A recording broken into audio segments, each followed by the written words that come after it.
तो बीम की बात करते हैं, तो बीम क्या है? तो बीम वो चीज है जो ट्रांसवर्स लोड लेता है, ठीक है, जो सिंपल कौन सा मेंबर कहलाता है? हॉरिजॉन्टल मेंबर कहलाता है। तो बीम को हम लोग ऐसी कुछ रखते हैं, ये बीम है, इसमें कुछ अंदर नहीं जाएगा जो बनाया हूं एक्जेक्टली। मैं यहाँ पर अगर कॉलम खड़ा करता हूँ तो मेरे को थोड़ा सा सोच के बताओ, कॉलम का भी अगर मैं बनाना चाहूँ तो मैं ऊपर बना देता हूँ, इसको एल मार देता हूँ, एल मार देता हूँ, इसको इसके अंदर घुसा देता हूँ, यहाँ पे कॉलम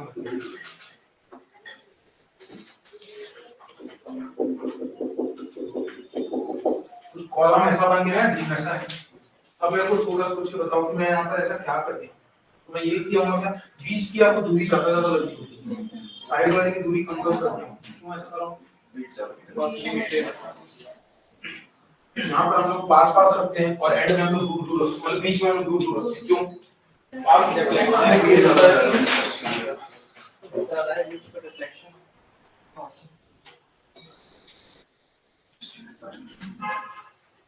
ठीक है, अब अगर मान लो देख पा रहे हैं, ठीक है, अब इसमें दिख रहा होगा, देखो अगर मेरा ये सपोर्ट है और उसको उस हाथ से सपोर्ट है, तो ये दोनों मेरा कॉलम है, तो मेरा बीम को जनरली मैं देखता हूं, तो मैं क्या करूंगा, इसी को क्या बोलते हैं? स्टीरअप। क्या बोलते हैं? रिंग को स्टीरअप। ये जो बोलते हैं लंबा लंबा बार, इसको बोलेंगे लॉन्गिट्यूडिनल रेफोर्समेंट।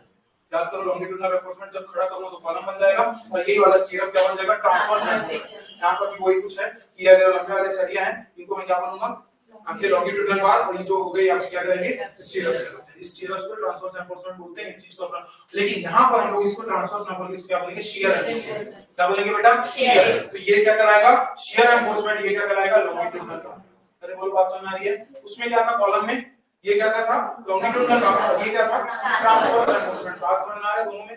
पक्का क्लियर है? अब देखो यहाँ पर जो ये चीज क्लियर हो गया, अब मेरी बात को समझना, यहाँ पर अगर मेरा ये हाथ सपोर्ट है, उसका वो हाथ सपोर्ट है, तो ये दोनों कॉलम। हम लोग कभी भी कॉलम बीम जब भी बनाते हैं तो बीम का ये जो सरिया का जो स्पेसिंग होता है, जिसको शियर रेफोर्समेंट की स्पेसिंग को पास पास पे रखते हैं। कहां पर? सपोर्ट के पास में पास पास रखते हैं, और बीच में क्या करते हैं? दूरी बढ़ा देते हैं। फिर इसका एंड आ गया, फिर यहाँ पर पास पास रखेंगे। ऐसा क्यों कर रहे हैं? क्योंकि हमको ये पता है कि एंड में क्या आ रहा है? एंड में शियर फोर्स ज्यादा होता है, तो सरिया ही आपको बचाएगा, तो शियर रेफोर्समेंट की तादाद को बढ़ा दो।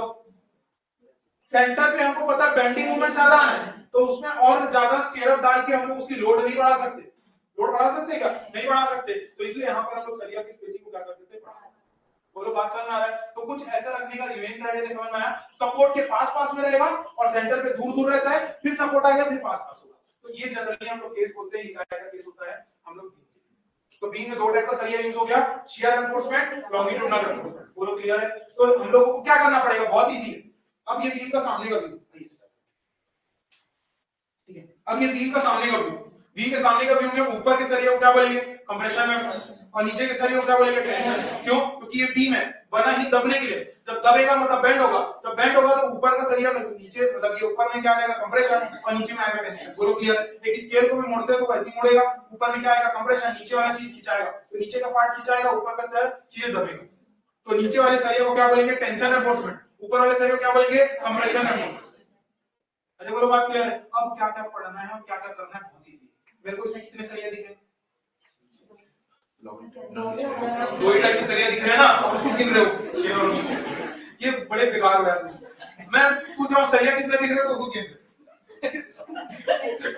ऐसे कैसे होगा? तो दो ही टाइप के सरिया दिख रहे हैं ना, क्या क्या सरिया दिख रहा है? लॉन्गिट्यूडिनल और शियर। अब लॉन्गिट्यूडिनल हो गया, शियर हो गया, अब मेरे को क्या क्या निकालना है? तो मेरे को ये निकालना है, लॉन्गिट्यूडिनल दो प्रकार के क्या है? एक टेंशन और एक कंप्रेशन। कंप्रेशन वाले ऊपर, टेंशन वाले नीचे। तो यह पहला चीज क्या निकालेंगे? टेंशन। तो टेंशन कितना? तो मिनिमम कितना, मैक्सिमम कितना? कंप्रेशन, कंप्रेशन कितना, मिनिमम कितना, मैक्सिमम कितना? शियर, शियर में क्या निकालेंगे? तो मिनिमम शियर कितना और मैक्सिमम शियर कितना। हो गया। क्या कर रहे हैं? दो का 6 कैसे बनाया? समझ रहे हो? दो सरिया है, एक लॉन्गिट्यूडिनल है और एक शियर है। लॉन्गिट्यूडिनल दो प्रकार के हो गए, एक ऊपर डाल दिए तो हो गया कंप्रेशन, नीचे डाल दिए तो हो गया टेंशन। तो जो ऊपर डाले उनके लिए दो निकाल देंगे, एक बार मिनिमम वैल्यू और एक बार मैक्सिमम वैल्यू। टेंशन के लिए दो निकाल देंगे, एक बार मिनिमम एक बार मैक्सिमम। शियर के लिए दो निकाल देंगे, एक बार मिनिमम और एक बार मैक्सिमम। तो हो गया ना, बात समझना? क्लियर हो गया? अब यही चीज को हम लोग, अब इसको क्या बोलेंगे? स्पेसिंग। यहाँ की दूरी के लिए हम लोग अलग निकालेंगे, तो ये सब जो होगा, अब देखो ये दोनों से सपोर्ट है तो क्या हो जाएगा? Simply supported. तो वहां से बस अकेला पकड़ के रखना है, तो मैं छोड़ दूं तो क्या हो जाएगा? कैंटिलीवर। तो उसके लिए अलग होगा। अब सोचो कैंटिलीवर के केस में क्या होता होगा? तू मत छोड़, अच्छे से पकड़, ठीक है। अब यहाँ से सोच के देखना ये छज्जा है, अब इधर नहीं देखना, ठीक है, इधर ही देखना। अब यहाँ से ये प्रोजेक्टेड पोर्शन, अब मैं यहाँ लोड लगाता हूँ तो क्या होगा, उधर से उठ रहा है, तो ये उठ रहा है तो ये बैंड होगा, ये बैंड होगा तो जाहिर सी बात है बैंड हो रहा होगा तो कुछ ऐसा बनेगा। अब ऐसा बैंड हो रहा है मतलब पहले ऐसा हो रहा था, अब ऐसा हो रहा है, तो मैं बताऊं यार सरिया पलट के लगाऊंगा कि नहीं लगाऊंगा, पलट के लगाऊंगा ना, क्यों, अब मैं टेंशन आ रहा है मेरा ऊपर में, कंप्रेशन आ रहा है नीचे। अब वही चीज बात होती है, ये आपका कैंटिलीवर है, अब मैं यहाँ पर लोड लगाया तो ऐसा बेंड हो रहा है, अब जो कि ऐसा बेंड हो रहा है तो ऊपर में ज्यादा बेंडिंग आ रहा है, ऊपर का पार्टिकल खिंचाव लग रही है, तो ऊपर वाला खिंचाव पे आ गया तो ऊपर में आएगा टेंशन, नीचे वाला दबाव पे आएगा तो नीचे आएगा कंप्रेशन, तो इसलिए उसको केस जब सी कैंटिलीवर बनाते हैं ना तो पलट देते हैं, तो टेंशन रेफोर्समेंट कहां चले जाता है ऊपर में, तो कंप्रेशन रेफोर्समेंट कहां चले जाता है नीचे। बोलो क्लियर है, समझ में आ रहा है सब चीजें, तो हम लोग कुछ नहीं करने वाले हैं, तो ये बेहतर इजी हो जाएगा कि टेंशन कंप्रेशन मैक्सिमम कंप्रेशन, तो हम लोग के पास क्या है बीम में, तो यहाँ पर बीम को इसको क्या करूंगा लॉन्गिट्यूड का रेफोर्समेंट,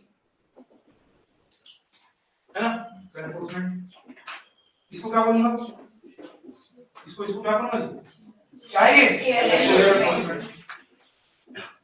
ठीक है, समझ पा रही है। अब उसके बाद इसका सेक्शन को काट दूं, सेक्शन काट के कैसे बना, ये क्या हो गया, ऊपर में 3 डाला था ना और नीचे में क्या डाला था 4, ऐसे डाला है। अब ये जब दब रहा है तो बीम ऐसी बेंड होगा, तो नीचे वाले में क्या जा रहा है खिंचाव टेंशन, ऊपर वाले में क्या आ रहा है दबाव कंप्रेशन, तो यहाँ पर ऊपर वाले सरिये को क्या बोलेंगे कंप्रेशन और नीचे वाले को क्या बोलेंगे टेंशन। अगर ऊपर में नहीं रहता तो क्या कहलाता सिंगली रेफोर्स, ऊपर नीचे दोनों है तो क्या कहलाएगा डबली रेफोर्स। अरे बोलो बात क्लियर, ज्यादा मात्रा में सरिया डाल दूं तो क्या बोलूंगा ओवर रेफोर्स, कम मात्रा में सरिया डालूं कंक्रीट ज्यादा कर दूं तो क्या बोलूंगा अंडर रेफोर्स, दोनों को बराबर मात्रा में डाल दूं तो क्या बोलूंगा बैलेंस। कुछ भी नहीं है क्या, देखो बात समझ में आ गई। अब यहाँ पर टेंशन का ऑपरेशन हो गया, तो कंप्रेशन का भी 2 केस हो सकता है, आप मैक्सिमम कितना सरिया डाल सकते हो, लेकिन इसका मिनिमम का कोई केस नहीं होता, याद रखो मिनिमम कंप्रेशन नहीं निकालते, क्या निकालते हैं मैक्सिमम। अब इसके बारे में मैं 2 मिनट बाद बताता हूं, पहले इसको समझो कि टेंशन भी 2 तरीके का हो सकता है, एक क्या होगा मैक्सिमम और एक क्या होगा मिनिमम। मतलब क्या बोलेगा, मतलब आप पता है महिमा कि अगर मिनिमम कितना टेंशन एनफोर्समेंट डलेगा, मैक्सिमम कितना टेंशन एनफोर्समेंट डलेगा, क्यों, क्योंकि हम लोग को ये पता है मिनिमम सरिया डालना है तो सरिया डालना है, पहला प्रायोरिटी कहां डालोगे टेंशन, दूसरा प्रायोरिटी कहां डालते हो कंप्रेशन। जब दूसरा प्रायोरिटी में जाते हो तो मतलब आप डबली के डिजाइन करते हो, जब दूसरे में नहीं जाते पहले किसके लिए करते हो, अरे बोलो बात। और हम लोग कभी बात करना नहीं देखी सिंगल रेफोर्स, पढ़ते जरूर है देखी ना कहीं देखे हो ऐसा सरिया, नहीं देखो बस ऐसा है नीचे नीचे बस सरिया डाला ऐसा कहां देखे हैं, अरे बोलो बात समझ आ गई। तो ये चीज क्लियर हुआ, तो हम लोग इसमें क्यों माना मिनिमम और मैक्सिमम रखे और इसमें क्यों मैक्सिमम ही बस रखे, क्यों ऐसा,